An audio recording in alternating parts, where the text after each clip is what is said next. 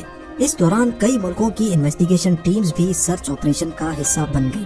Plane کا اچانک تمام ریڈار سے غائب ہو جانا واقعی کسی کو بھی ہضم نہیں ہو رہا تھا، اور اگر وہ اس ایریا پر سمندر میں کریش بھی ہوتا تو اتنا بڑا جہاز ہے، کوئی نہ کوئی چیز تو پانی پر تیرتی ہوئی ضرور نظر آنی چاہیے تھی۔ اگلے پورے 4 دنوں تک یہ سرچ آپریشن چلتا رہا، پر کہیں سے بھی کوئی اچھی خبر نہ مل سکی۔ لیکن پھر چوتھے دن ایک خبر آئی جس نے تمام ریسکیو آپریشن ٹیم کو ہلا کر رکھ دیا۔ 8 مارچ کو 1:21 پر فلائٹ MH370 جب ریڈار سے غائب ہوئی تھی تو وہ سویلین ریڈار سے غائب ہوئی تھی، لیکن ملیشین ملٹری کے ایک ریڈار پہ وہ اگلے 1 گھنٹے تک شو ہوتی رہی، اور اس کے بعد جو کچھ ہوا وہ کچھ یوں تھا۔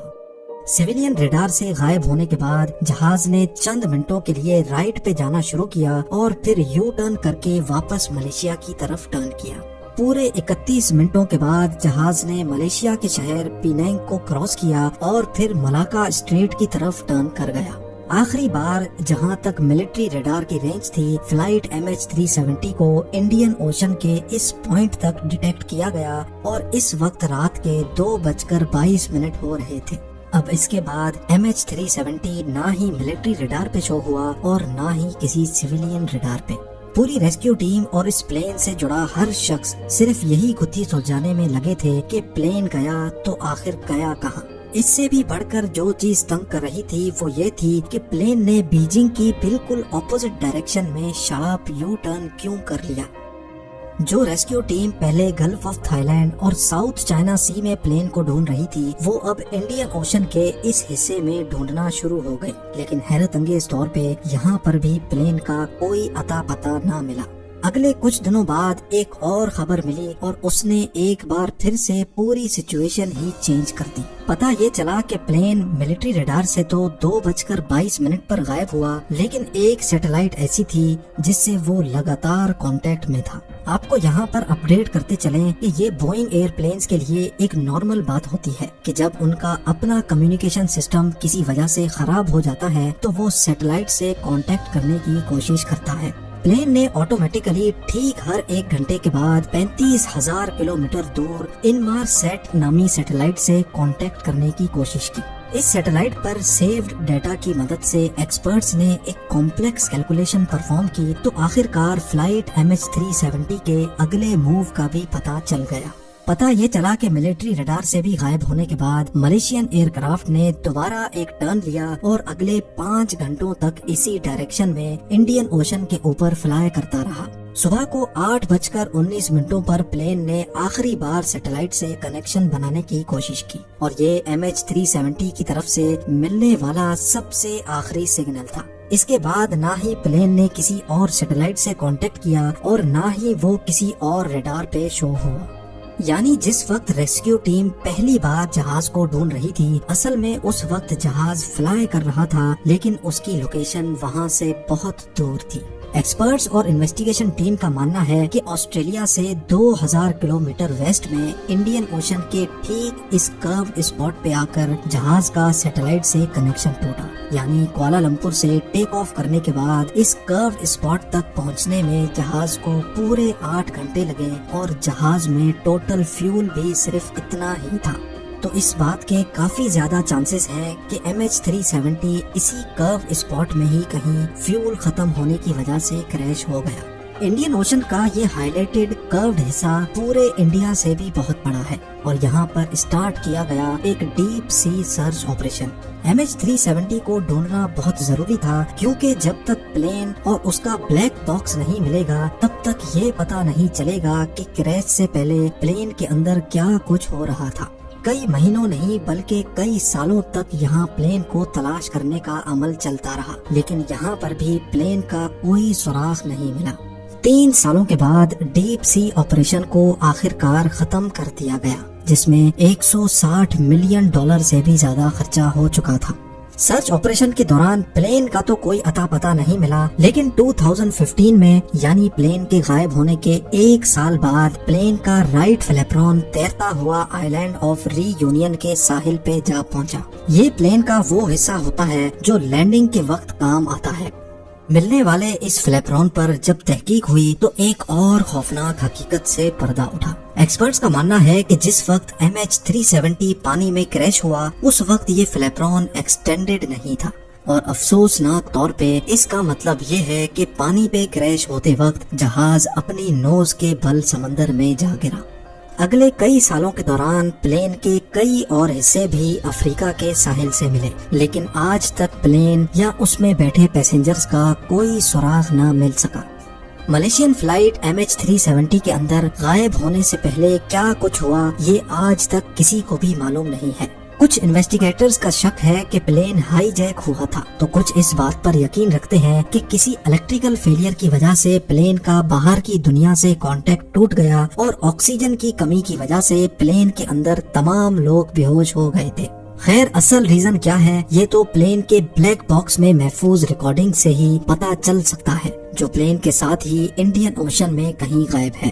MH370 کے غائب ہونے کے پورے 8 سالوں کے بعد فیبروری 2022 میں ایک بار پھر سے پلین کے ملنے کی امید دلائی گئی۔ ایک British retired aerospace engineer Richard Godfrey نے دعویٰ کیا ہے کہ ویک سگنل پروپیگیشن انالیسس کے ذریعے اس نے پلین کی اصل لوکیشن کا اندازہ لگا لیا ہے، اور حیرت انگیز طور پہ رچرڈ نے جو پن پوائنٹ لوکیشن بتائی ہے وہ بھی انڈین اوشن کے اسی کروڈ ایریا میں موجود ہے۔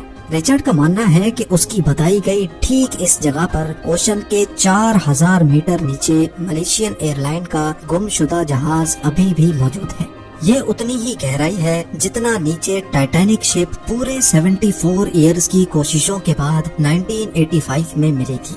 اب Malaysian authorities retired aerospace engineer کے اس کلیم کو کتنا سیریس لیتی ہے اور اس جگہ پر ایک نیا سرچ آپریشن لانچ کیا جاتا ہے کہ نہیں، یہ تو وقت ہی بتائے گا۔ آپ لوگوں کے پیار بھرے کامنٹس کا بے حد شکریہ۔ ملتے ہیں اگلی شاندار ویڈیو میں۔